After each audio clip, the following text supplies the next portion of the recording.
Okey, dan saya telah kongsikan satu poster kepada Cikgu Hidayu, kaunselor kita, 20 tips bagaimana ibu bapa boleh memotivasikan anak. Dapat ke belum? Jadi senang je, kita bagi tu je. Bagus Cikgu Hidayu. Dia dah petas dah. Okey, sebelum itu kita kena maklum ya. Ibu bapa adalah satu konsep ataupun dipanggil parenting, iaitu bagaimana kita mendidik diri kita untuk memelihara, menjaga, mengharmonikan dan memajukan ahli-ahli keluarga. Jadi keluarga ni terdiri daripada entiti mak, ayah dan juga anak-anak. Ya. Okey, dan anak pula adalah individu yang masih anak adalah seorang individu yang dalam lingkungan kekeluargaan. Walaupun dalam psikologi sebenarnya ibu bapa ni tak semestinya anak betul, boleh jadi anak angkat. No problem. Sebab ibu bapa ni anak-anak dia ada dua jenis. Yang pertama dipanggil ibu bapa biologi. Maksudnya dia melahirkan anak-anak itu, anak tu benih dia. Anak lah tu kan. Penting juga. Tapi yang kedua dipanggil ibu bapa psikologi ataupun dipanggil ibu bapa sosiologi. Maksudnya ibu bapa yang memelihara anak tu, memeluk, memberi makan, cium, beri kasih sayang. Yang mana lebih penting? Mak ayah biologi ke mak ayah sosiologi? Mak ayah sosiologi lebih penting daripada mak ayah biologi. Sebab manusia ini dia bukan macam anak zirafah. Anak zirafah, saya tengok National Geographic, lepas dilahirkan anak dia, lepas tu dia sepak-sepak anak dia berlari. Ya. Tapi manusia lepas lahirkan anak, kalau dia biar anak dia mati kena makan semut. Ya. Penyu lepas dia bertelurkan anak dia tanam anak dia dalam tanah. Lepas tu menetas sendiri, korek tanah, lepas tu berenang sendiri pergi laut dan hidup sendiri. Ada yang hidup, ada yang mati. Ada yang kena makan dengan burung camar. No problem, anak dia ramai. Sekali telur beratus-ratus. Ya. Tapi anak manusia tak boleh. Dia kena dipeluk, dibelai, diberi kasih sayang, dibimbing, baru dia boleh berkembang dan sihat. Sebab itu dalam kehidupan ini kita menyayangi dan menghormati ibu biologi, ibu bapa biologi yang melahirkan. Tetapi ibu sebenar-benar ibu bapa adalah ibu bapa yang menjaga, yang memelihara, yang memberi kasih sayang, yang melindungi. Itulah ibu bapa sebenar-benarnya. Jadi siapa sini anak angkat? Anak angkat ni kena hormati mak ayah sosiologi lebih daripada mak ayah biologi ni. Mak ayah biologi ni terima kasih lahirkan saya, tapi kena hormati dan sayangi mak ayah sosiologi yang menjaga, memelihara, memberi kasih sayang. Itulah sebenar-benarnya mak ayah. Okey, jelas Okey, itu introduction. Itu just introduction sajalah Okey, dan kita masuk kepada spesifik hari ini, iaitu bagaimana ibu bapa boleh membantu akademik anak-anak. Okey, dalam tip saya yang pertama, apa saya tulis, saya boleh lupa dah apa tip dia. Terima anak seadanya. Okey, ini satu benda yang sangat penting. Apabila kita jadi ibu bapa ataupun kita jadi anak, mak ayah kena terima anak dia seadanya. Anak kita hitam pun anak kita juga. Anak kita putih pun anak kita juga. Anak kita pandai pun anak kita juga. Anak kita tak pandai pun anak kita juga. Terima dulu. Terimalah anak tu seadanya, beri kasih sayang, baru dia boleh berkembang. Jangan letak banyak syarat. Nanti dia mengganggu perkembangan dan Tuhan pun tak bersama dengan kita tu. Sebab tu kadang-kadang Tuhan beri berbagai-bagai kita perkara berlaku sebab Tuhan nak dengar satu mesej saja. Wahai Tuhan, aku terima. Wahai Tuhan, aku terima. Jadi bila kita terima, kita reda, maka hukuman tu stop dah. Ujian tu pun stop. Jadi yang ada adalah kasih sayang, pengajaran dan pembangunan, ya. Okey, jadi kita kena terima Sebab itu bidang saya psikologi kaunseling ni, saya banyak fokus kepada mental health issue. Banyak mak ayah datang bawa anak ada masalah depression, anxiety, ya, nak bunuh diri. Jadi saya tanya pada mak ayah, dia simple je. Apa pendapat Encik, keadaan Encik itulah saya tak sangka anak saya jadi begini.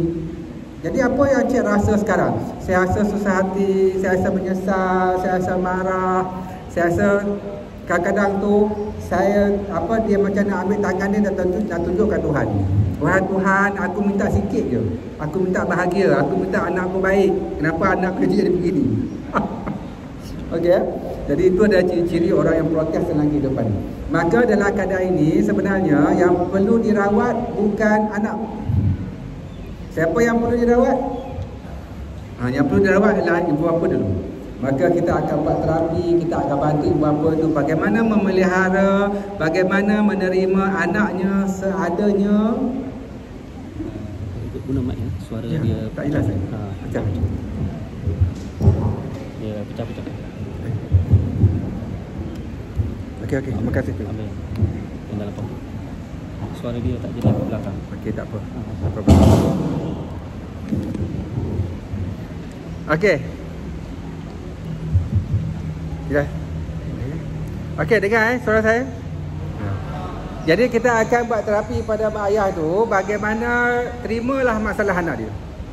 Terimalah anak dia autism.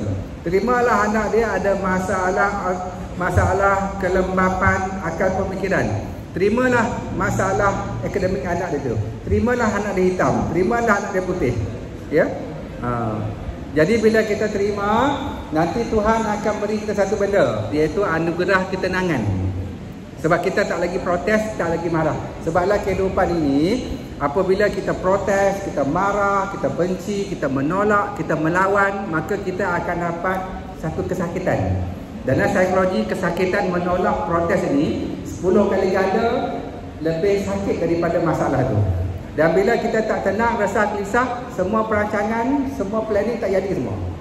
Ya, jadi terima dulu. Siapa rasa anak dia hitam, terima. Siapa rasa anak dia gemuk, terima. Siapa rasa anak dia pandai, terima. Siapa rasa anak dia hidung penyek, terima. Anak kita lahir daripada kita juga yang buat dia. Terima je lah. Tengok macam mana. Okey Okey, sama juga tentang anak-anak. Maka anak-anak juga kena menerima ibu bapa seadanya. Berterima kasih dan bersyukur dan terima. Siapa rasa mak dia tak cantik, terima. Siapa rasa bapa dia tak handsome, terima. Siapa rasa mak dia pendek, terima. Siapa rasa bapa dia hitam, hidung penyek, terima. Siapa rasa bapa dia garang berlebih-lebihan, terima. Siapa rasa mak dia suka membebel, terima. Dalam kehidupan ini kita kena menerima dulu. Ingat tadi tak terima, protes, marah kepada takdir, tak berdamai dengan masa takdir kita dan sebagainya, nanti macam-macam masalah berlaku. Sebab tu peluk takdir kita, cium takdir kita, dukung takdir kita dan rasai ketenangan dalam tu. Okey, jelas Okey. Jadi siapa yang masih rasa tak boleh terima tu, terima dulu. Nanti baru hati kita tenang. Okey, lepas tu yang tip yang kedua apa? Apa tip yang kedua? Okey, utamakan kasih sayang. Saya baru susun tadi tu, pukul 10 suku. Saya pun lupa dah. Okey, dan dalam pendidikan untuk bangunkan akademik sebagainya, kita kena utamakan kasih sayang. Okey, terima kasih. Saya baik juga bagi. Okey, dalam dunia ini ada satu kuasa yang paling besar. Kuasa yang melebihi besar daripada segala-galanya. Apa kuasa tu? Kuasa Tuhan lah. Apakah kuasa Tuhan yang paling besar sekali? Kuasa Tuhan yang paling besar sekali adalah kasih sayang. The power of love. Ar-Rahman, Ar-Rahim dalam Islam, ataupun Bismillahirrahmanirrahim. Itulah dia. Jadi percayalah, anak kita akan jadi baik sebab kasih sayang. Anak kita akan akademik dia terbangun sebab kasih sayang. Dan anak kita akan tercegah daripada masalah sosial, terlibat dengan dadah, terlibat dengan kejalan sosial. Jadi anak yang baik sebab kasih sayang. Jadi kita kena utamakan kasih sayang. Jadi mak ayah kena balik kepada mengutamakan kasih sayang. Dan kasih sayang ini bukan dalam bentuk kata-kata saja. Kasih sayang ni dalam bentuk perbuatan. Apa contoh kasih sayang mak ayah? Dia cakap baik-baik dengan anak, dia nasihat anak, anak tu salah dibimbing, dia peluk, dia cium. Itu kasih sayang. Cuma dalam psikologi, pasangan yang baru berkahwin ni, mula-mula memang dia sayang, kan? Dia peluk, dia cium, dia menyanyi, dia berjoget, dia berkaraoke, kan? Tapi bila dah lama-lama, dia pun dah stres tentang kehidupan, banyak tanggungjawab, anak makin ramai, dia tetap sayang. Tapi sayang tu ditukar kepada bentuk tanggungjawab. Bukan tak sayang, tapi tanggungjawab banyak. Maka dia pergi kerja, cari rezeki, pastikan selamat, besarkan rumah, beli kereta, pastikan makan minuman cukup. Itulah manifestasi kasih sayang. Jadi, tapi dalam psikologi, kita kena ingat satu benda, iaitu anak tetap anak. Walaupun sebagai ibu bapa kita telah cukupkan keperluan material, makan, minum, kita kena ingat anak tetap anak. Maka mereka tetap memerlukan panggilan sayang. Siapa sini yang bapak dia panggil dia hai sayang? Ada? Kena. Siapa sini yang bapak dia, mak dia suka peluk dia, cakap I love you? Siapa sini yang bapak dia suka cium dia, nasihat dia, hantar mesej-mesej cinta? Ada? Kita kena berterusan. Ingat, dalam family, dalam kebapaan, yang penting adalah dipanggil, dia ada dua attachment. Attachment ni kerapatan. Yang pertama dipanggil physical attachment. Physical attachment penting. Sebab itu tengok macam kita kecil-kecil lah, macam ibu ayam dan anak ayam, kan? Okey, bila anak kita main, mak dia duduk sini, dia main jauh sikit, lepas tu tengok mak dia. Oh, mak aku ada, dia pun main jauh sikit. Tengok lagi, oh mak dia ada. Tengok lagi, mak dia hilang. Apa dia buat? Dia pun menangis. Maka dia tak nak jauh pada ibu dia. Jadi anak-anak kecil perlukan physical attachment. Dia perlukan pelukan, dia perlukan sentuhan, dia perlukan belayan. Buatlah, tak rugi pun, 1 sen tak rugi. Tak perlu bayar 1 sen pun. Ya, tapi yang boleh buat ni jutawan tu. Jutawan kasih sayang. Kalau tak jutawan tak boleh buat tu. Sebab tu kita kena jadi jutawan. Jadi kaya raya. Kaya raya kasih sayang. Siapa yang kaya raya kasih sayang? Siapa yang miskin kasih sayang? Tahu sendirilah. Jadi berubahlah ya. Okey ya. Okey.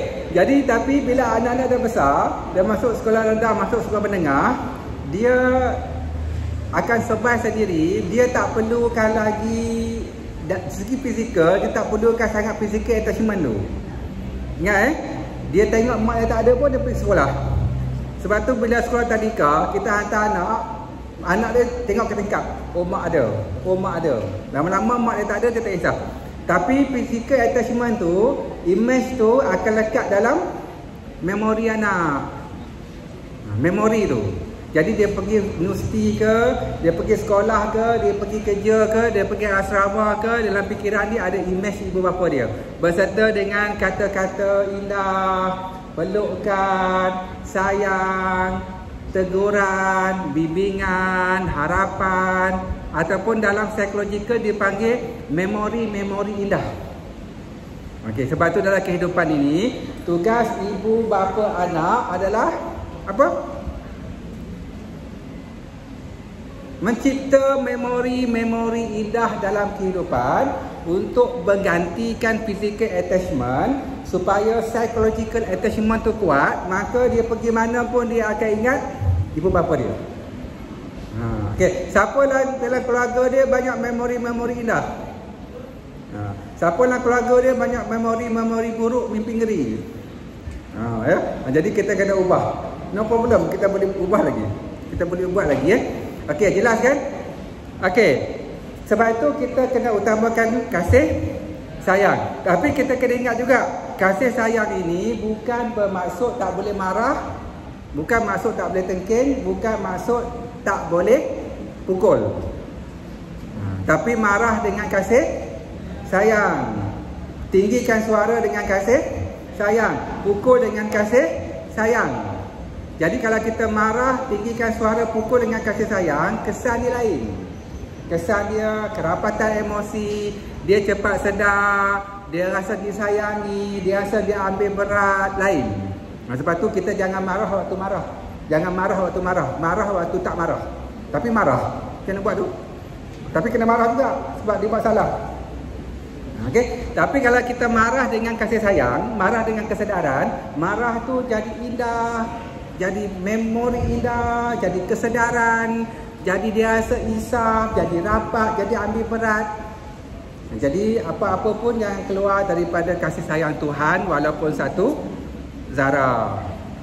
Okey, jelas Boleh Okey, tip yang ketiga, beri bimbingan jika anak buat salah. Jadi kita dah beritahu tadi, ya. Jadi kalau anak tu salah, kita kena beri bimbingan. Dia buat salah lagi, beri bimbingan lagi. Dia buat salah lagi, beri bimbingan lagi. Kadang-kadang kita tegur supaya dia tak salah kehidupan dia. Sebab itu semalam 2 hari lepas saya ikuti seminar bengkel psikofarmakologi di UFSI lah, ya. Kita ada panggil 2 doktor psikiatris untuk bincang tentang rawatan ubatan dalam psikiatrik yang ada depression sebagainya kan, dan tentang penagihan dadah, ekstasi, tentang ais, tentang kristal, tentang gam dan sebagainya. So jangan ambil lah. So kat Tanjung Malim ni sekarang ni sangat famous tentang ais, tentang kristal, tentang syabu. Dan dia pengedar-pengedar ni dia datang usia ni, awak stres, mak awak garang, ambil dadah. Duit jangan fikir, ambil dulu. Dia pun ambil sampai ketagih, lepas tu baru dia minta duit, dia rampas motor. Jadi ini semua rosak. Ada banyak cara jadi gila. Yang pertama, gila melalui stres dan tekanan. Tapi gila melalui stres dan tekanan ini dia ambil masa 8 tahun. Lama tak? Lama. Siapa dah shortcut? Sakit mental? Nak shortcut senang saja. Ambil ais, ambil syabu, ambil kristal, kan? Jadi tak lama, 3-4 bulan lepas tu otak akan rosak. Termasuk ambil gam. Okey, jelas Okey.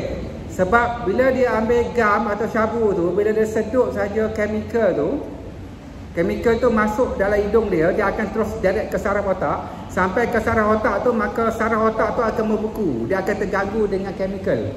Lama-lama dia akan menyebabkan kerosakan otak yang kekal dan tak ada ubat. Jadi kalau doktor psikiatris tanya, nama siapa? Nama Amin, dia kata. Awak duduk di mana? Apa doktor? Hari berapa bulan? Mak, berapa bulan? Dia lambat respon. Sebab tu bila dia buat scan otak orang yang ambil syabu, ais, gam ni, walaupun umur dia 22 tahun, tapi otak dia sama macam orang umur 70 tahun. Ada unsur-unsur demensia. Dan dalam otak tu kalau brain scan, CT scan tu dia ada banyak lubang-lubang hitam-hitam tu. Maksudnya sel-sel otak yang mati. Yang mati kekal. Orang tua memang begitu. Sebab tu dia demensia sebagainya kan. Macam apa, ada penyanyuk lah macam Tun Abdullah Badui kan, bekas PM kita kan. Dia sekarang ni alami demensia. Kata menantu dia Khadijah Jamaluddin tu, demensia ini sangat kejam. Dan Tun Abdullah tu dia tak tahu siapa diri dia. Dia tanya orang dia siapa. Dan yang paling sedih lah, bukan sedih lah, tapi kita rasa bila tanya dia, orang tanya dia, ingat tak Tun dulu pernah jadi PM? Bila saya jadi PM? Tak ada pun. Jadi maksudnya apa? Memori jadi Perdana Menteri yang hebat tu pun tak ingat. Okey, jelas Okey, jadi saya nak bagi tahu, maksudnya anak-anak yang berjaya jauhkan diri daripada kejahatan sosial, yang resilient, yang kebal, yang menolak gam dan syabu dan dadah, ialah kerana Kasih sayang. Dia ingat memori-memori indah. Dia ingat pesanan-pesanan mak ayah dia. Hubungan emosi tu kuat. Dan dia gembira duduk di rumah. Kalau dia tak suka duduk rumah, dia suka pergi dengan kawan-kawan dia, dia tak sabar-sabar nak keluar rumah. Bila dia keluar rumah tu, dia rasa happy, tak nak balik-balik. Itu problem. Okey, jelas Okey. Jadi sebab itu kita kena utamakan kasih sayang. Okey. Kemudian yang keempat, kita kena dahulukan pendidikan daripada hukuman. Hukuman penting, tapi hukuman dengan kasih sayang. Tapi zaman sekarang ni hukuman tak berapa baguslah, ya. Kita kena utamakan bimbingan dan kasih sayang. Sebab itu saya pernah pergi ke pusat serenti, saya tengok orang-orang bermasalah, ya, yang apa, bila di jalan tu tiba-tiba ada ular dekat depan dia pun boleh tengok ni apa. Dia tak faham bahaya tu. Itu semua kesan-kesan daripada syabu, kesan daripada gam dan merosakkan otak tu, ya. Dia itu pilihan dia lah, ya. Itu pilihan dia. Jadi kita hanya memahati, rawat, dia ambil balik, perhati, rawat, itu pilihan dia lah. Sebab itu apa yang perlu kita buat ialah memberi didikan dan pengetahuan supaya anak-anak kita banyak ilmu. Bila banyak ilmu, maka dia akan banyak pilihan. Bila banyak pilihan, dia boleh memilih pilihan yang lebih baik. Maka dipilih yang lebih baik, maka takdir dia jadi lebih baik. Jadi kita kena bagi ilmu supaya kesedaran meningkat dan pilihan lebih baik. Sebab itu memberi pengetahuan dan ilmu lebih baik daripada menghukum, jerit, jerkah, membebel dan sebagainya. Okey, jelas contoh paling mudah macam ni lah. Anak awak main pintu grill. Lepas main pintu grill, lepas tu awak tengok, lah hati awak kata apa? Patah pintu grill ni. Awak pun ambil rotan. Dia pun menangis. Lepas tu besok dia panjat lagi pintu grill. Awak marah dia, jerkah dia. Besok dia panjat lagi. Sebab apa dia panjat? Sebab dia tak faham. Dia tak tahu kenapa tak boleh, kenapa salah. Jadi kita kena beritahu, adik abang tak boleh panjat pintu grill. Sebab pintu grill ni hanya ada 3 pengikat. Dan adik abang makin lama makin besar. Nanti pintu grill ni patah. Pintu grill ni patah, dia akan timpa adik. Adik akan pecah kepala. Nanti bila patah, pintu kita tak ada kunci. Nanti orang jahat boleh masuk. Bapak kena ganti pintu baru, kena bayar 500. Lebih baik 500 kita pergi makan McDonald, beli buku. Dia pun itu contoh education. So banyak parents dalam kajian parent Asia ni, mereka tak utamakan education. Mereka menggalakkan hukuman tanpa memberi sebab dan akibat. Jadi sel-sel otak anak tak berkembang. Maka pilihan dia pun tak banyak. Maka dia sesalah memilih dan takdir dia jadi sempit. Okey, jelas Okey, kemudian yang kelima, kita kena bina kesedaran dan motivasi daripada dalam diri. Okey, kalau saya tanya pada adik-adik pelajar, kenapa awak pergi sekolah? Kalau dia kata saya pergi sekolah sebab mak suruh, itu tak betul lagi. Kenapa belajar rajin-rajin? Saya belajar rajin-rajin untuk mak ayah. Siapa belajar rajin-rajin untuk mak ayah? Tak betul lagi. Saya belajar rajin-rajin sebab nanti cikgu marah dan sebagainya. Itu dipanggil extrinsic motivation. Selagi anak kita buat untuk kita, mak ayah, itu belum betul lagi. Anak-anak mesti buat untuk diri dia sendiri. Kenapa kita belajar? Sebab kita nak dapat kerja yang bagus, kita nak beli rumah, kita nak elak, nak bantu orang susah, kita nak jadi anak, nak jadi orang yang berbakti kepada negara. Jadi motivasi itu perlu datang daripada diri sendiri. Jadi mak ayah dan pelajar kena cari motivation tu dalam diri sendiri. Jadi soalan yang pertama awak kena tanya, kenapa datang ke sekolah? Untuk siapa? Untuk diri sendiri. Sebab awak nak pandai. Sebab awak happy kat sekolah. Sebab awak nak jadi engineer, nak jadi doktor, nak berbakti pada masyarakat, nak beli Ferrari, nak beli Lamborghini, nak beli iPhone. Nanti itu dipanggil kuat. Tapi yang lain-lain tu akan bantu juga. Okey, kenapa belajar bersungguh-sungguh? Sebab nak berjaya, nak masuk universiti, nak capai cita-cita. Okey, jelas Sebab itu pelajar-pelajar perlu meningkatkan motivasi intrinsik dalam diri, bermatlamatkan kepuasan kepada kehidupan. Sebab tu dalam psychological dipanggil the basic question. The basic question dalam manusia. Apa? What do you want? Apa yang awak nak? Okey, jelas kan?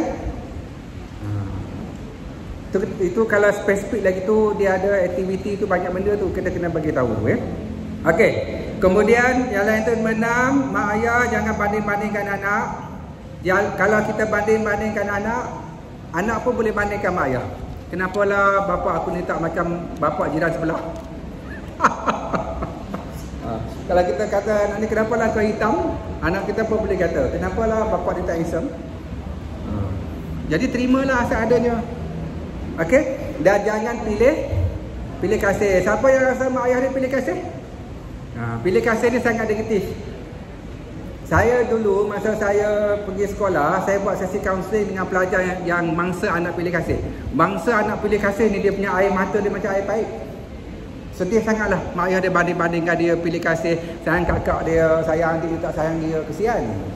Kan datang perut yang sama tapi dia pilih kasih. Saya pun tak faham macam mana jadi kalau mak ayah pilih kasih anak, dia ada 3 kesan.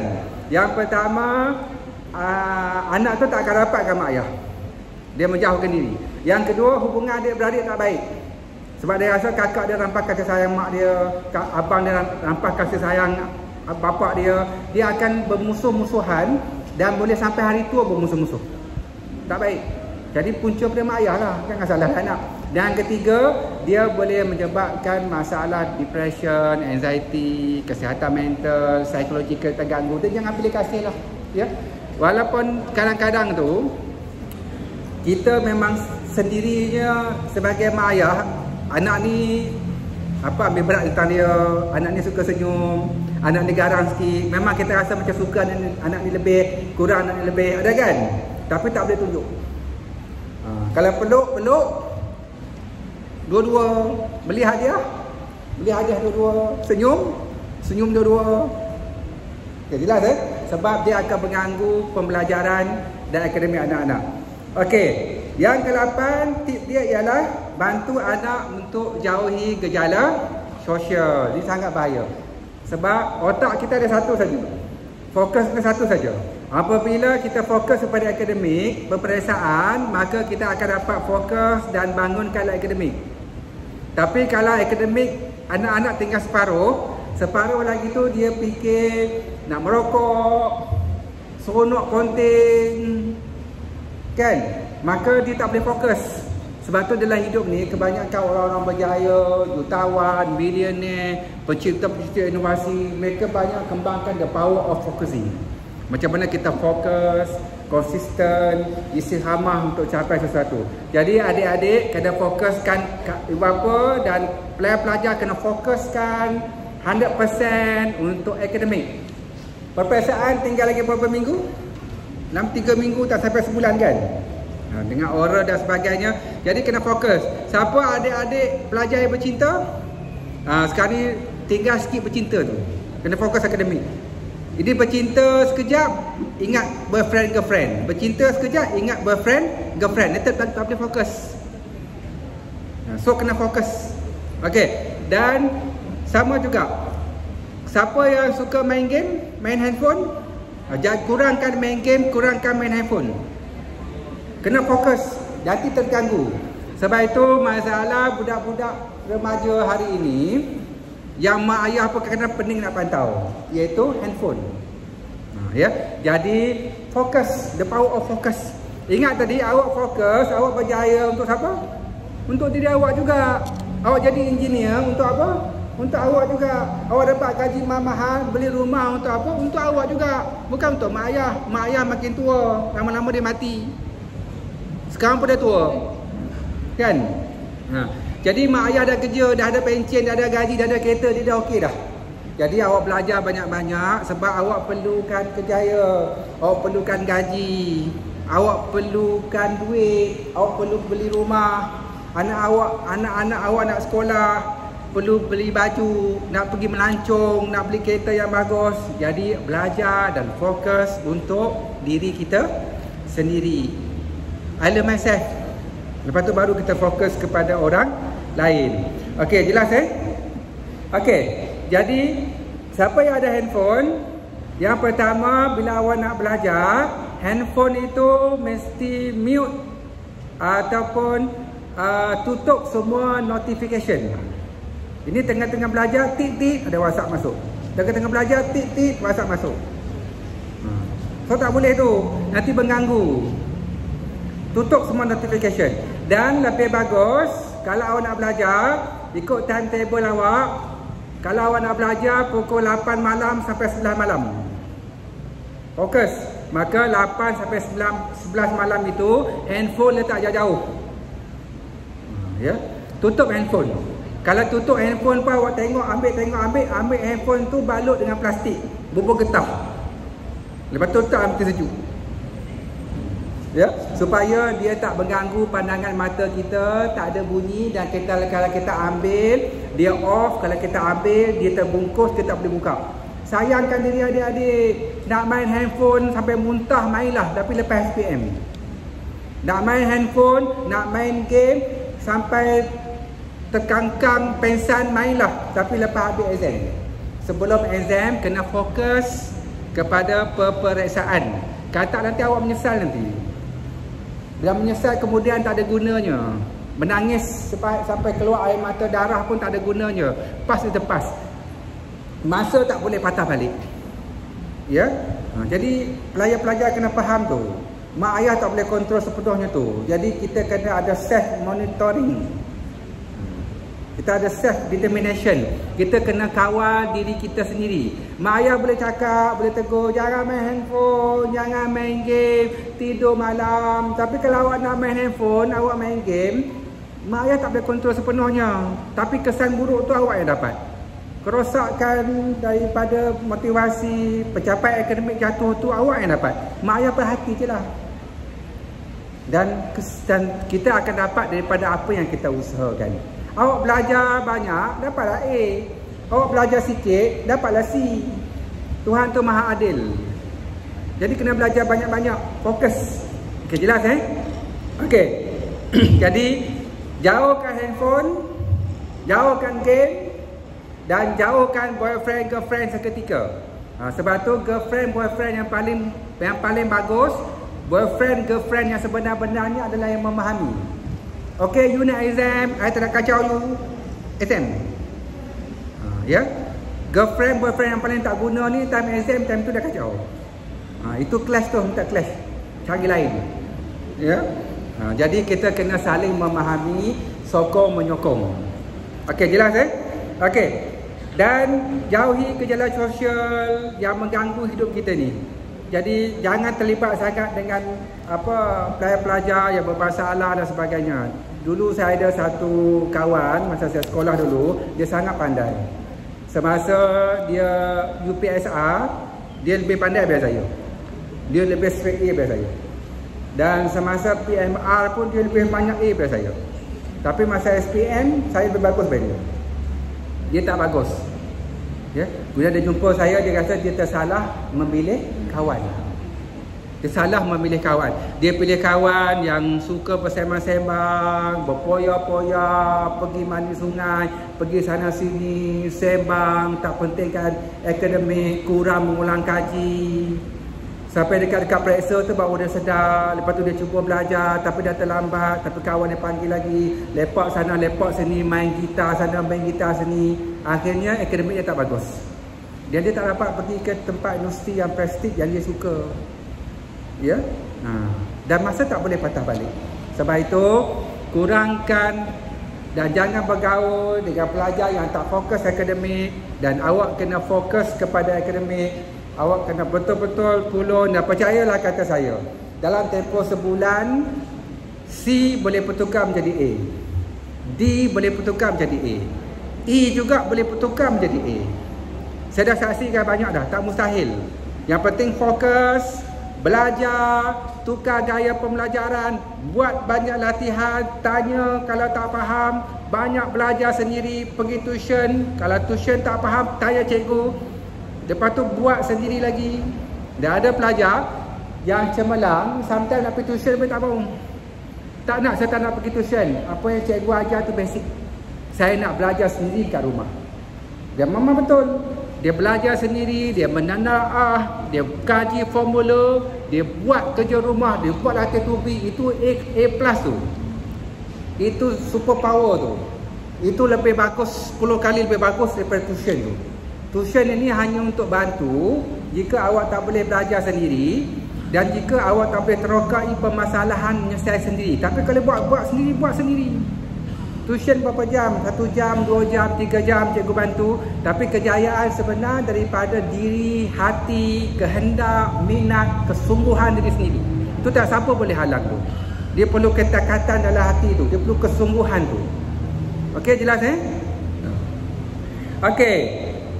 Jadi dalam masa yang sekarang ni, bila anak dah nekat, maka kita, imak ayah pula kena bantu sokong anak-anak mencapai cita-cita.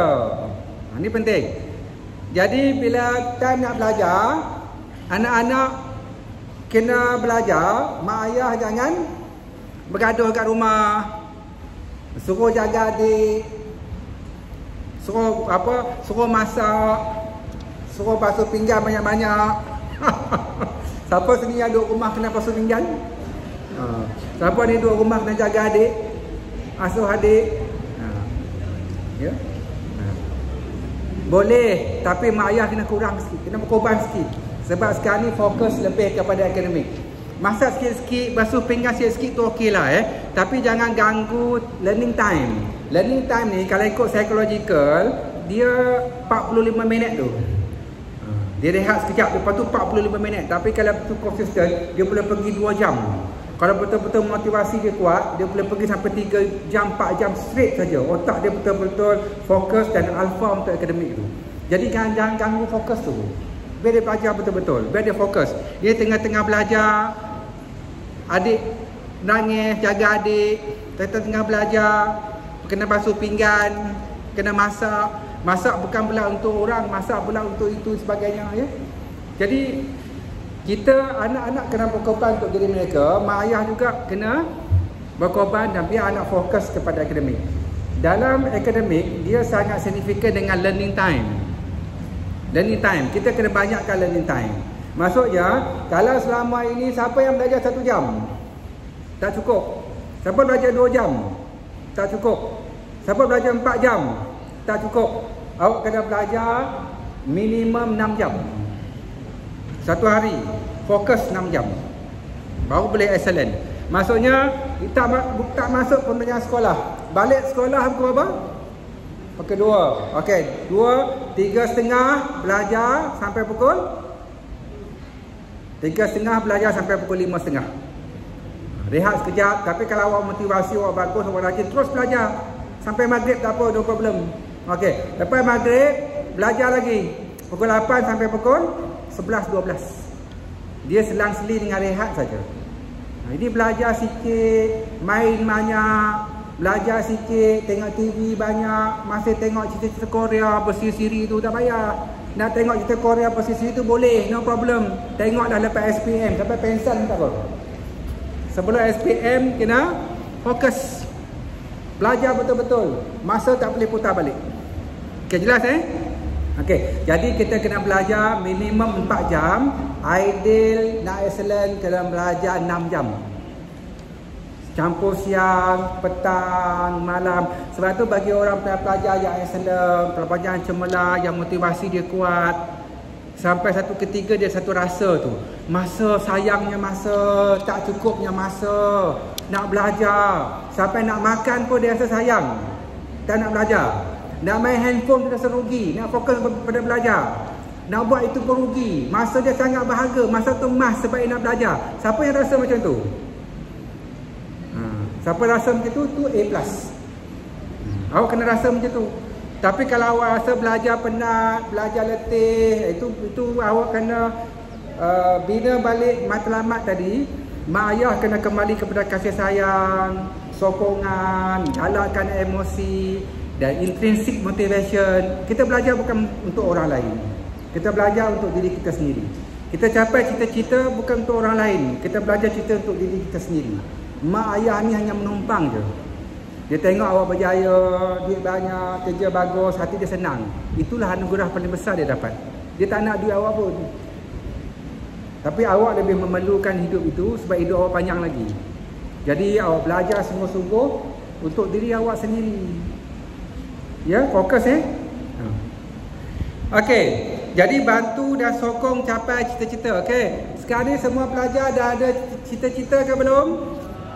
Siapa nak jadi doktor? Siapa yang jadi arkitek? Siapa yang jadi engineer? Siapa yang jadi doktor veterina? Siapa yang jadi cikgu? Satu pun tak ada, apa awak nak jadi? Jadi kita kena ada motivation. Apa yang kita nak jadi, kita kena gilap, kita kena rasai keseronokan dia, baru kita kuat. Sebab tu dipanggil motivation yang kuat itu ialah kita dah rasa dan kita dah jangka dah.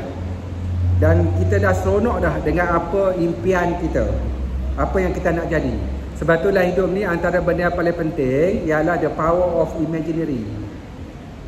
Kita kena selalu bayangkan kita sihat, bayangkan kita cemerlang, bayangkan kita berjaya, bayangkan kita kebanyak duit, bayangkan jadi CEO, bayangkan kerja yang bagus-bagus, bayangkan yang indah. Bayangkan. Jangan sayang-sayang. Bayang-bayangkan ni bukannya perlu bayar pun, 1 sen tak payah bayar. Bayang je. Dah lama dia akan masuk ke sel-sel urat saraf sendi kita, maka kita akan berjaya. Jadi jangan bayangkan benda-benda yang negatif. Bayangkan ketakutan, trauma waktu-waktu silam, orang-orang jahat ataupun tak ada keinginan, motivasi tu tak bagus tu. Ya, kena bina kebaikan dan imajinasi dan keseronokan motivasi pada diri kita. Okey, jelas Okey, sebab itu dulu saya ada satu kawan. Kawan saya ini, saya sekolah kampung. Dia selalu kata kat saya, dia sangat nak pergi luar negara, teringin sangat nak pergi luar negara, nak belajar luar negara. Dan lepas SPM, dia dapat result yang cemerlang. Lepas tu dia pergi Temuduga JPA untuk dapat beasiswa luar negara. Dapat ke tak dapat? Tak dapat. Lepas tu dia ambil software engineering. Dia belajar engineer. Lepas tu dia kerja dengan BP. Dia lompat pergi Shell. Dan sekarang ni 1 tahun dia nak flight lebih 150 kali. Mata-rata satu dunia dia pergi. Dan gaji dia sama dengan gaji menteri. Berapa gaji menteri? 60-70 ribu sebulan. Kadang-kadang apa yang kita bayangkan, kan kita inginkan, walaupun kita tak capai pada hari ini, saat ini, esok, satu hari akan termakbul juga. Sebab itu kita kena selalu bayangkan kita berjaya, bayangkan kita cemerlang, bayangkan kerja baik-baik, seronok, nanti kita akan capai benda tu. Okey, jelas Lepas tu the power of imaginary sangat penting.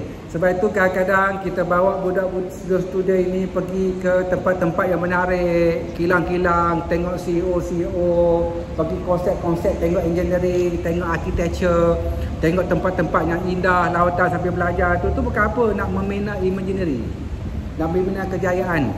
Kita panggil budak universiti datang. Itu semua untuk membina imaginary yang bagus dan positif. Dan ada pelajar, dia tak ada motivasi. Lepas tu dia ikut rombongan sambil belajar, pergi ke bidang engineering, tengok macam mana orang engineering bekerja, dah cukup motivasi kuat dah. Dan dia boleh berjaya sebagai engineering. Sebab dalam fikiran dia tak ada memori tu. So kita kena create memori tu, dan memori tu akan masuk ke sendi, urat saraf kita jadi baik. Terutama kepada pelajar B40 dan pelajar yang tercicir. Mereka bukan tak boleh berjaya, tapi tak ada memori-memori indah, kecemerlangan, imej kejayaan dalam diri. Balik rumah kena marah, Balik rumah tengok bapak dia susah, hujung bulan mak ayah dia bergaduh tak ada duit. Kan? Pergi rumah saudara dia pun saudara dia susah. Tengok abang dia pun susah. Kawan-kawan dia pun kawan-kawan dia susah. Pergi sekolah, cikgu pun cerita benda yang marah-marah yang tak seronok. Jadi memori tak ada. Ya? Jadi kita kena cipta memori-memori indah. Jadi cikgu-cikgu, ibu bapa kena memberi inspirasi. Ya? Untuk membesarkan keinginan dan motivasi. Okey? Jelas kan? Saya boleh cakap je lah, tapi awak kena buat. Benda tu nampak kecil, tapi dia adalah sangat very powerful. Sebab tu kalau kita tanya pada Anthony Robbins, siapa Anthony Robbins? Anthony Robbins adalah the best motivator from US. Dia jadi jutawan, Anthony Robbins. Dan Anthony Robbins pergi ceramah naik apa? Dia naik helikopter. Ya. Dan kata Anthony Robbins, langkah yang pertama untuk kejayaan adalah ubah fisiologi kita, ubah kawan-kawan dan persekitaran kita. Dan langkah yang paling besar untuk kejayaan adalah ubah standard kita. Bila kita ubah standard kita, bila kita ubah kita punya pemikiran kita, perasaan kita, ataupun dalam bahasa simple dia, ubah makam kita, ubah standard kita, nanti kita berjaya lah. Dan ubah standard yang paling baik, ubah cara pemikiran kita. Pemikiran orang biasa kepada pemikiran orang berjaya. Pemikiran suka fikir benda-benda yang buruk, yang negatif, kepada pemikiran penuh kecemerlangan, kejayaan, keseronokan, awak akan berjaya. Untuk berjaya, kita kena bina tempat kejayaan. Untuk burung melahirkan anak, dia perlu bina sarang. Jadi sarang tu adalah pemikiran, the power of imaginary tu. Okey, jelas Sebab tu sambil belajar, sambil happy, sambil seronok, tulis nama-nama, tulis nak dapat berapa A, lekatkan, letak gambar-gambar yang indah, dan jauhi benda-benda yang kusut, masai, tekanan emosi, gejala sosial, kawan-kawan tak baik tu jauhi, supaya awak boleh fokus dan awak boleh berjaya. Okey, jelas? Okey, nombor 10 ialah sediakan keperluan pembelajaran akademik. Jadi bila nak periksa, walaupun periksa tinggal lagi 1 bulan, mak ayah kena support di segi kelengkapan dan keperluan untuk akademik. Jadi kalau di rumah, apa yang pertama kita akan sediakan? Tempat belajar. Tempat belajar di mana? Mesti ada kerusi, mesti ada meja. Siapa kat rumah ada tempat belajar, kerusi dan meja untuk dia belajar? Kena ada. Kalau tak ada tu susah. Tapi sekarang tak boleh tu. Kadang-kadang mungkin kita ada wifi sikit, kita nak belajar pada YouTube, tengok contoh-contoh dan sebagainya. Jadi kita kena sediakan tempat belajar yang kondusif. Ada meja, ada kerusi, letak buku, letak peralatan tulis, letak bahan-bahan matematik dan sebagainya. Ini tempat belajar anak. Tetap, kalau boleh dekat bilik dia ke, dekat ruang tamu ke, ada meja, ada kursi, dia tempat belajar. Dan kalau tak ada tempat belajar, rumah kecil, biar dia belajar dekat ruang tamu ataupun belajar dekat meja makan. Dan biarlah dia sepah-sepah dengan barang dia untuk menunggu saat peperiksaan. Biar dia belajar, supaya tempat itu tak terganggu. Kalau kejap belajar sini, lepas tu kena marah pindah tempat B, lepas tu kena marah lagi pindah tempat C, lepas tu pindah kat dapur, pindah ruang tamu, tu tak bagus. Kita kena dapat energi, kita kena dapat aura, konsistensi tempat belajar yang kekal. Jadi mak ayah kena sediakan ini. Okey, bila dah ada tempat belajar, apa awak boleh buat? Maka pelajar kena, mak ayah kena bantu pelajar untuk susun jadual waktu. Okey, jadi awak akan duduk tempat belajar itu, balik sekolah pukul berapa? Pukul 3 sampai pukul 5. Duduk. Kalau awak tak ada mood ke, awak malas nak belajar ke, no problem, duduk je. Kalau awak rasa mengantuk pun tak apa, tidur sekejap. Yang penting duduk dalam setting belajar, berhadapan dengan buku, suasana pembelajaran, alat tulis. Lama-lama mood tu akan datang sendiri. Bina mood, bina aura. Jangan awak tak suka belajar, awak pergi tidur. Jangan tak suka belajar, awak pergi mancing, keluar rumah, jumpa kawan-kawan. Tak, duduk atas meja. Jadi mak ayah pastikan beri motivasi anak-anak duduk atas meja. Walaupun tak belajar, duduk atas meja.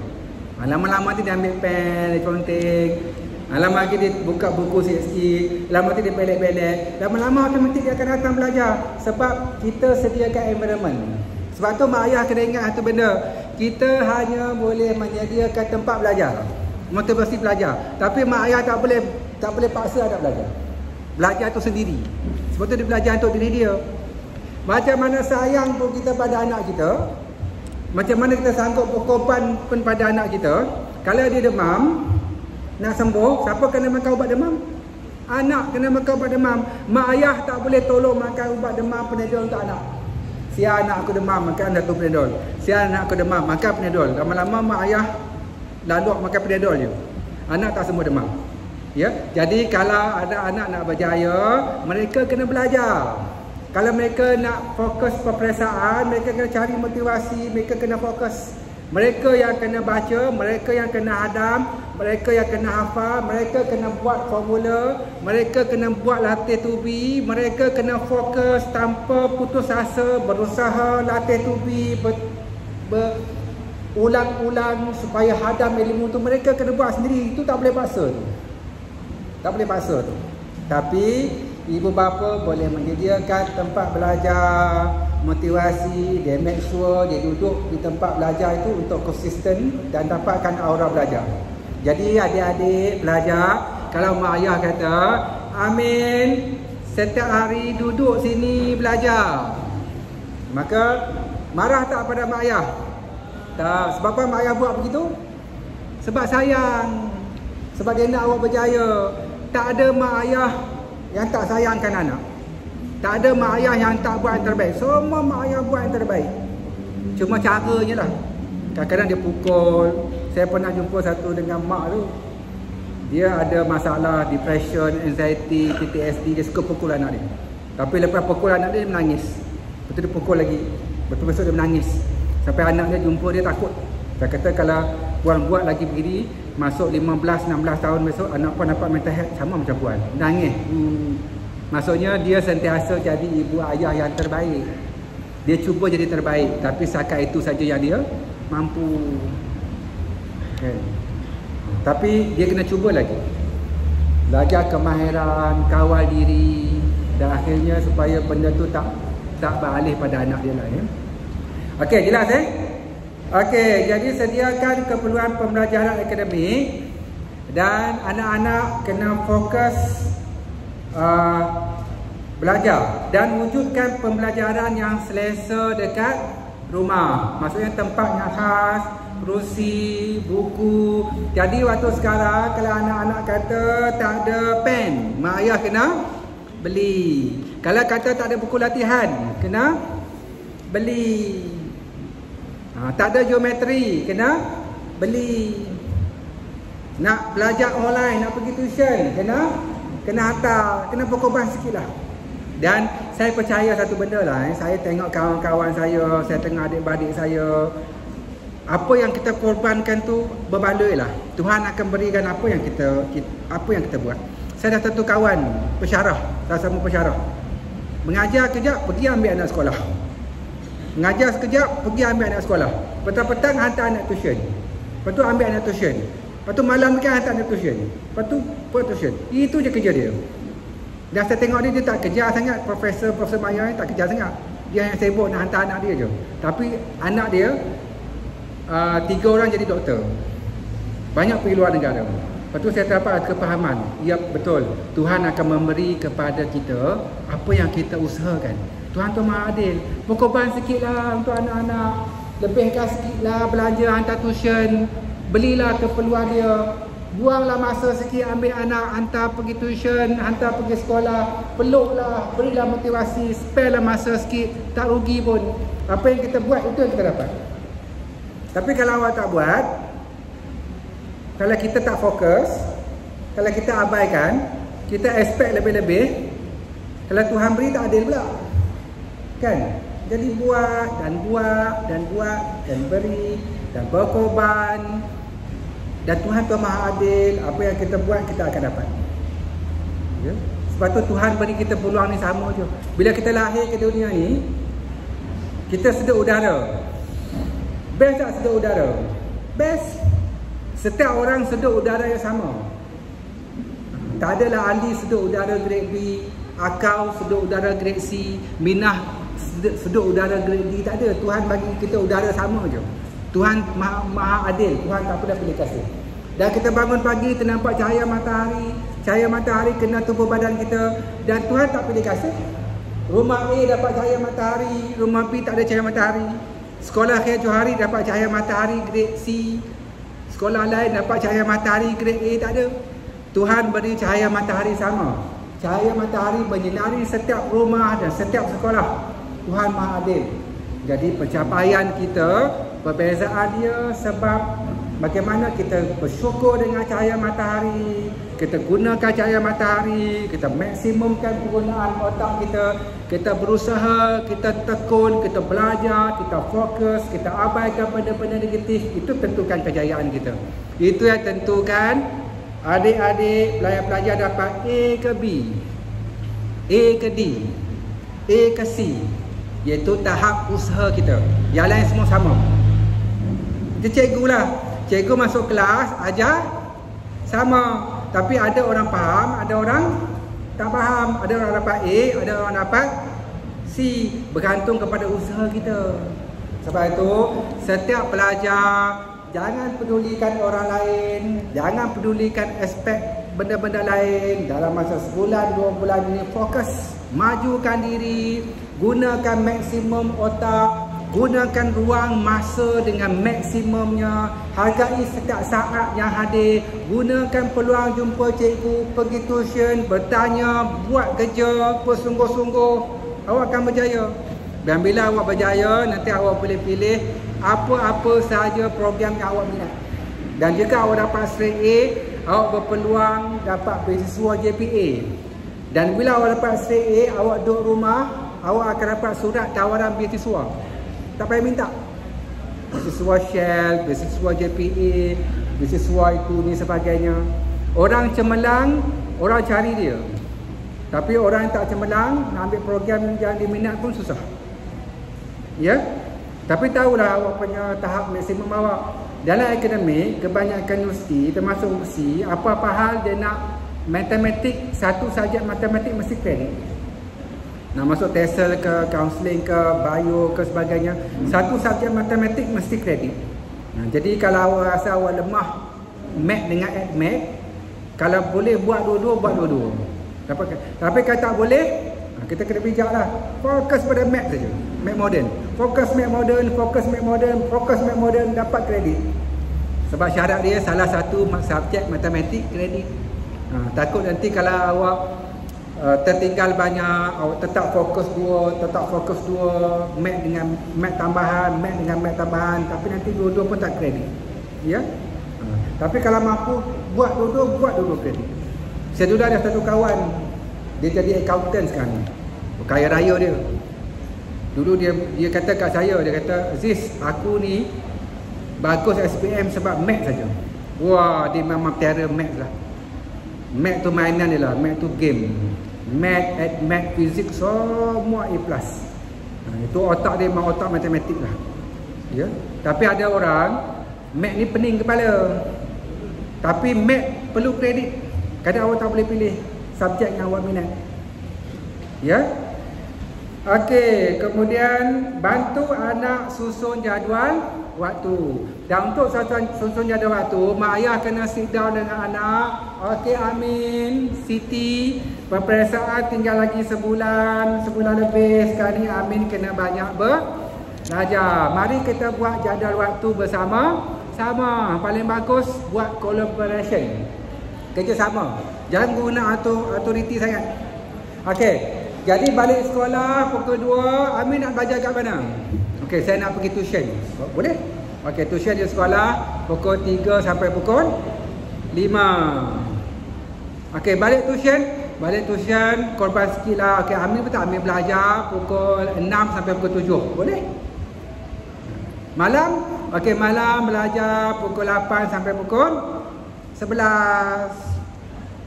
Korbankan masa lah. Dan bantu anak buat jadual. Hari Ahad, hari Minggu, banyak lagi belajar. Ingat satu benda lah, hukum kefitrahan mengatakan orang yang berusaha dia akan berjaya. Lagi banyak belajar, lagi banyak faham. Lagi banyak buat ulang kaji, lagi expert. Itu hukum kefitrahan, itu hukum Tuhan. Tak ada siapa boleh langgar hukum Tuhan. Tapi kena buat benda yang betul. Sebab tu kadang-kadang saya tengok kita kena banyak learning time lah.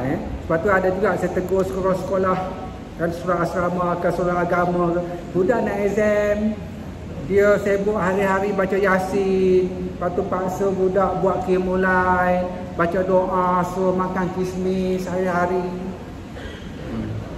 Boleh juga, tapi benda tu tak banyak menyumbang kepada akademik. Itu hanya motivasi, hanya untuk keyakinan, hanya untuk ketenangan jiwa saja. Kalau betul kismis tu boleh jadikan awak pandai, orang Jepun dah lama dah makan. Tak ada empirical research kismis tu boleh jadikan pandai. Tapi sebab dia sunnah Nabi, dia jadikan kita motivation saja. Bolehlah makan, tapi itu bukan hukum kefitrahan jadikan kita pandai. Kita pandai sebab kita belajar. Sebab kena pandai sebab kita fokus. Kita pandai sebab kita buat latih tubi. Ya? Lepas tu buat sembahyang hajat, baca Yasin hari-hari, boleh tak boleh? Boleh. Tapi jangan banyak sangat sampai mengganggu sudah learning time. Itu hanya untuk keyakinan, hanya untuk ketenangan diri, keterhubungan dengan Tuhan, dan kita rasa seronok, kita rasa best. Boleh, no problem. Tapi jangan kurangkan learning time tu. Learning time student tu kena banyak. Tuition kena banyak. Fokus belajar sendiri kena banyak. Latih tubi kena banyak. Buat lagi latihan. Tak faham sekali buat 2 kali. Tak faham 2 kali buat 3 kali. Buat 3 kali mesti faham sikit.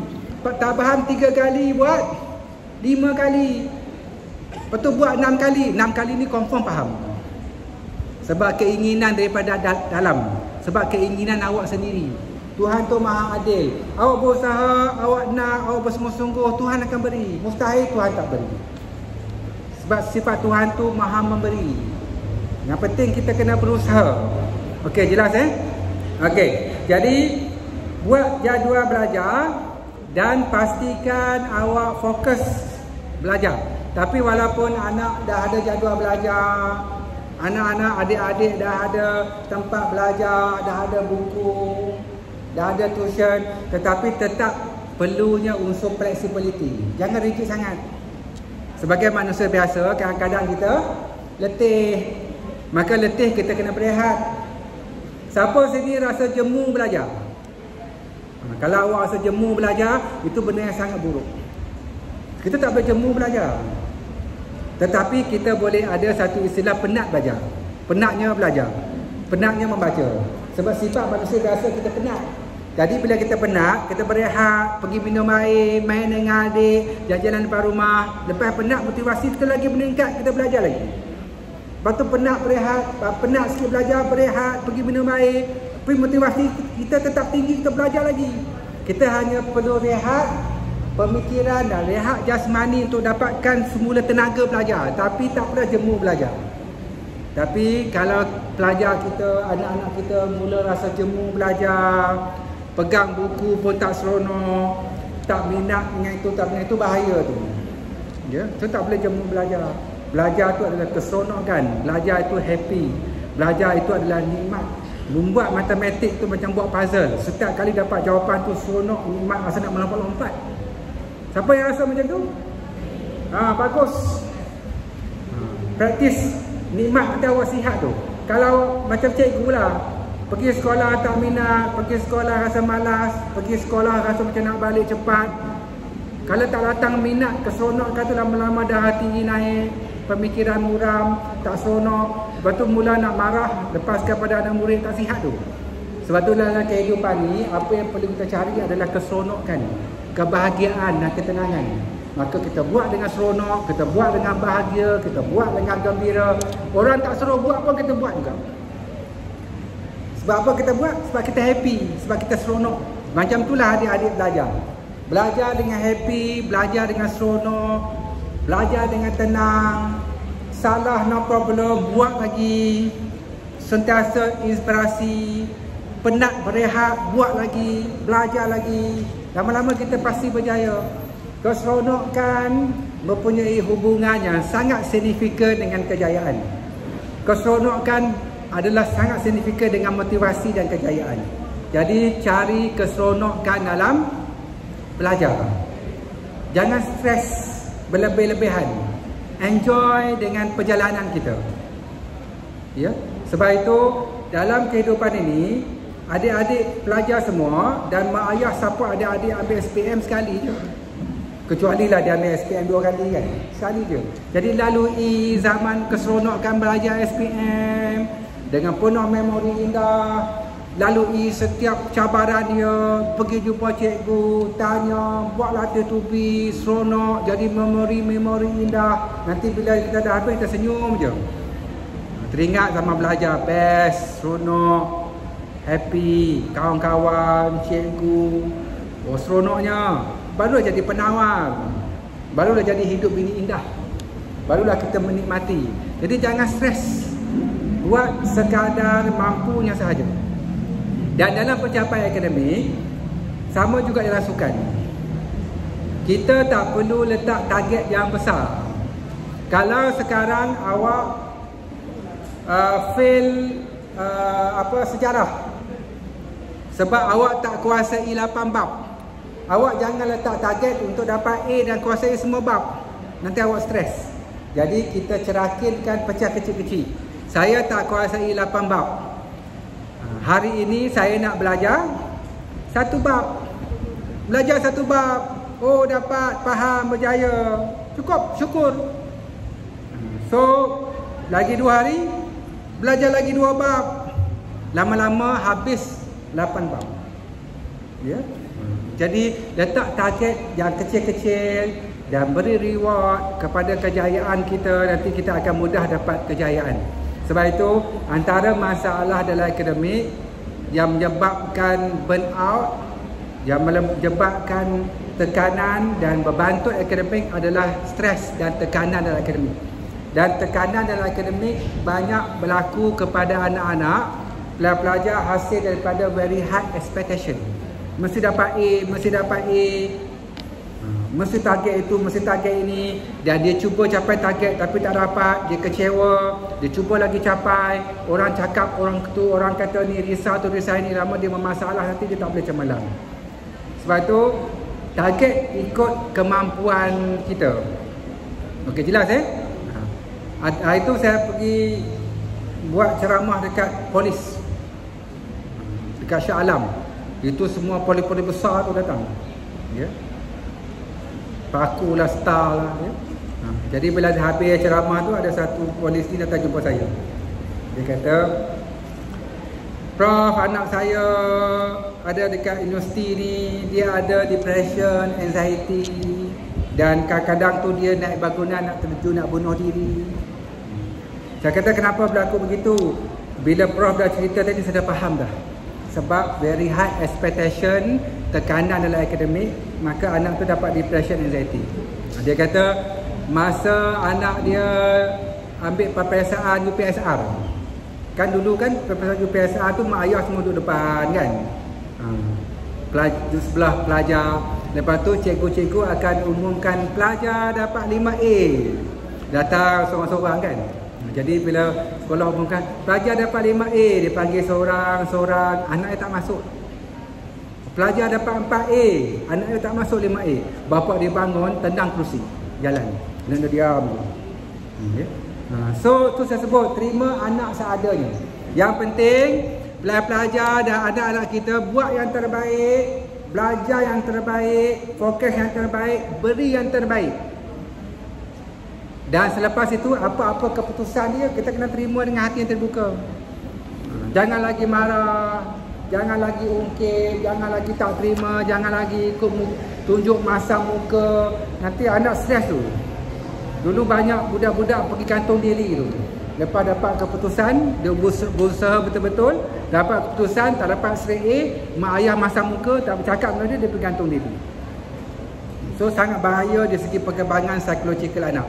Ingat, terima apa-apa saja keputusan anak, baik ataupun buruk. Yang penting anak-anak dan pelajar-pelajar buat yang terbaik. Belajar yang terbaik, fokus yang terbaik, buat exam yang terbaik, beri masa yang terbaik, buat latihan yang terbaik. Apa-apa keputusan mak ayah terima. Tapi kalau dia tak buat terbaik hari ini, kita kena bimbing dia, kita kena beritahu dia, kita kena sedarkan dia buat terbaik hari ini. Lepas SPM, kalau kita marah dia, kenapa dulu tak belajar? Kenapa dulu tak pergi tuition? Kenapa dulu tak buat exam ni? Kenapa dulu tak belajar betul-betul? Itu dah terlambat dah. Marah selepas exam, result keluar. Dan ungkit selepas result keluar, tak ada guna pun. Dan menangis selepas result keluar, tak ada guna pun. Jadi kalau nak marah, nak bimbing, nak beri kasih sayang, nak buat jadual waktu, nak beri anak fokus belajar, ialah sebelum peperiksaan. Supaya kita, mak ayah buat yang terbaik, anak-anak pun buat yang terbaik, dan akhirnya tak ada lagi penyesalan. Terimalah apa yang ada. Itulah yang terbaik. Okey, jelas Okey. Seterusnya, kita nombor 13, kita kena bantu anak untuk aplikasi teknik belajar yang berkesan. Okey, siapa yang rasa dia belajar banyak tapi result tak bagus? Siapa yang rasa dia dah belajar betul-betul, dah fokus, dah pergi tuition, dah buat itu, buat ini, tapi result dia tetap tak bagus? Satu saja jawapan dia. Sebab cara belajar awak salah. Cara belajar awak salah. Cepat-cepat kena betulkan cara belajar. Saya dulu masa sekolah, saya ingat lagi ada satu kawan saya perempuan. Wah, rajin yang dia belajar. Petang-petang kita main bola tampak, dia duduk dekat bawah pokok belajar. Malam-malam belajar, tak tidur belajar. Tapi peperiksaan dia tetap dia tak bagus. Sampai dia menangis. Ya. Dia ke satu saja. Awak dah usaha, awak dah baca, tapi awak tetap tak cemerlang. Cara belajar awak salah. Mak ayah kena tolong anak, bimbing dia. Anak tetap anak. Cara belajar yang betul.